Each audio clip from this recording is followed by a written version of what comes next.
안녕하세요, 김촌입니다. 오늘 MBC는 미국 국무부가 표현의 침해 사례로 MBC 비속어 논란 보도 적시를 하자 이를 기반으로 더 세차게 윤 정부를 몰아쳤습니다. 대표적으로 MBC는 곳곳에 어벙한 윤 대통령 사진을 올리며 헤드라인으로 세차게 팩트 폭격을 했습니다. MBC, 미국 국무부가 올해도 각 나라의 인권 상황을 분석한 보고서를 내놨습니다. 특히 우리나라에 대해서는 표현의 자유 문제 등의 우려를 나타냈는데요.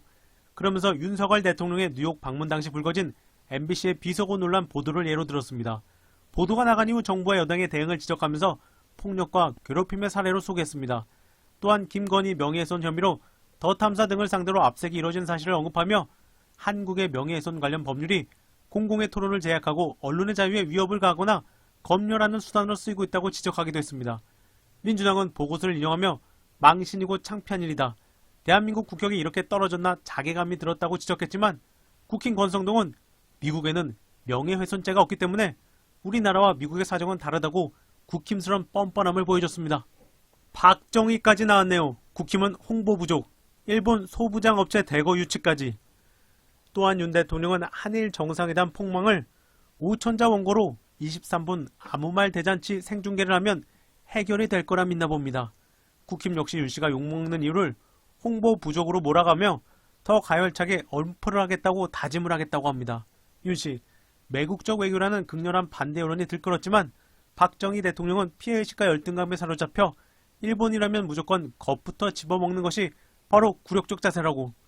그러면서 한일 간 협력으로 일본의 소재 부품 장비 업체를 대거 유치해 반도체 첨단 기지를 조성하고 에너지 인프라 등 세계 수주 시장에도 공동 진출할 수 있을 것이라고 기대했습니다. 이어서 윤 씨는 용인 반도체 클러스터에 일본 소부장, 소재 부품 장비 업체를 대거 유치하겠다고 속보를 쏟아냈습니다. 반대로 보면 한국 소부장은 고사시키겠다는 것인가요? 한국 소부장 업체들은 문 대통령이 애써 키워놨더니 이젠 일본 기업을 데려온다고 합니다.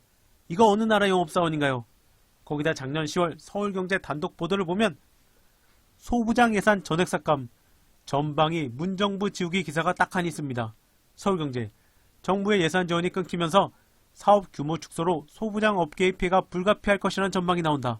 서울경제, 소재 부품 장비의 국산화를 위해 신용보증기금과 기술보증기금이 운영하는 소부장 특례보증 사업에 대한 내년도 정부 예산 800억 원이 전액 삭감된 것으로 나타났다.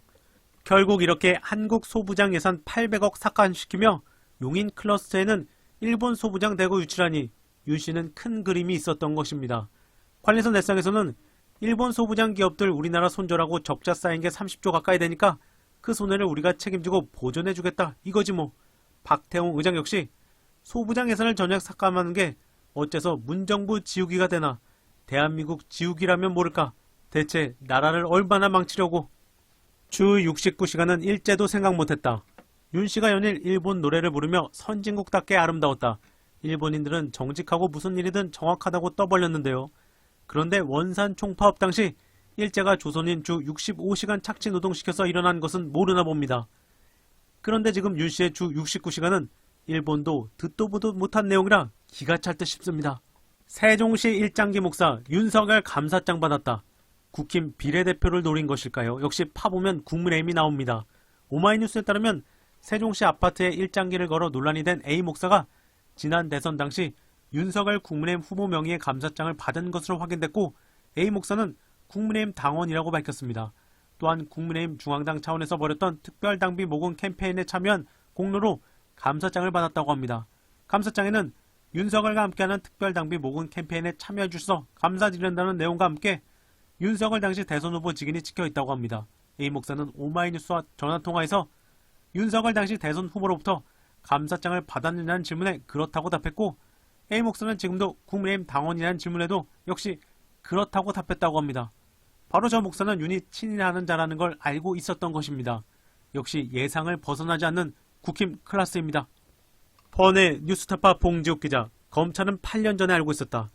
검찰이 대장동 업자들의 로비 뇌물 정황이 담긴 녹음 파일을 8년 전 입수하고도 수사를 벌이지 않은 사실이 처음 확인됐습니다. 대장동 업자 정영학 씨의 진술에 따르면 검찰은 지난 2015년 정영학 씨를 압색하는 과정에서 고위 법조인과 공무원에 대한 로비 정황이 담긴 녹음 파일을 입수했습니다. 뉴스타파는 이렇게 검찰이 확보한 녹음 파일 중 일부를 공개합니다. 2013년 3월 20일 녹음된 이 파일에는 당시 성남도시개발공단 수석이던 유동규 씨가 뇌물 3억 원을 요구한 정황이 드러나 있습니다. 그러나 검찰은 이러한 녹음 파일을 확보하고도 아무런 수사를 벌이지 않았습니다. 그럼 용해인 의원에게 팩트 폭격당한 조정훈 의원 소식도 전해드리겠습니다. 태세전환 조정훈 의원은 외국인 가사 근로자에겐 최저임금 적용을 없앤 가사 근로자의 고용 개선 등에 관한 법률 일부 개정 법률안을 대표 발의했고, 개정안은 최대 5년간 월 100만 원의 저렴한 외국인 가사 도우미 도입에 실험을 할 수 있도록 법적 근거를 마련했다고 합니다. 관련해서 우희종 교수는 이분의 인간됨 자체가 의심스러워졌다. 정치적인 견해야 다를 수 있겠지만 현실론이라 해도 이것을 법안으로 인간적인 실망은 극복하기 어려운 법이다. 용해인 의원 역시 오늘 제가 진행한 쌍특검 법안 발의 추진 기자회견에 앞서 조정훈 의원의 최저임금 없는 외국인 가사 노동자 도입 법안 발의 기자회견이 진행되었습니다. 기자회견을 들으며 경악을 금치 못했습니다.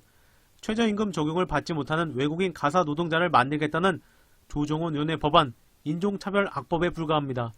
조정훈 의원은 해당 법안을 두고 우리나라 법과 국제노동기구 국제협약을 위반하지 않는다고 주장했습니다만 전부 다 틀렸습니다. 기본적으로 국적과 인종이 다르다는 이유로 임금을 적게 주어도 된다는 조정훈 의원의 인식 자체가 헌법에 명시된 평등의 원칙에 반합니다. 또한 가사 노동자를 최저임금, 사회보험, 퇴직금을 보장받을 수 있는 법적 근로자로 규정한 가사근로자법 역시 작년 6월에 시행되었습니다. 국제노동기구 역시 동일노동, 동일임금의 원칙을 천명하고 있으며 근로자의 국적이나 인종과 관계없이 균등한 대우를 한다고 명시되어 있습니다. 조정훈 의원님, 인종차별법 발의 처리하십시오. 이번 영상은 여기까지입니다. 감사합니다.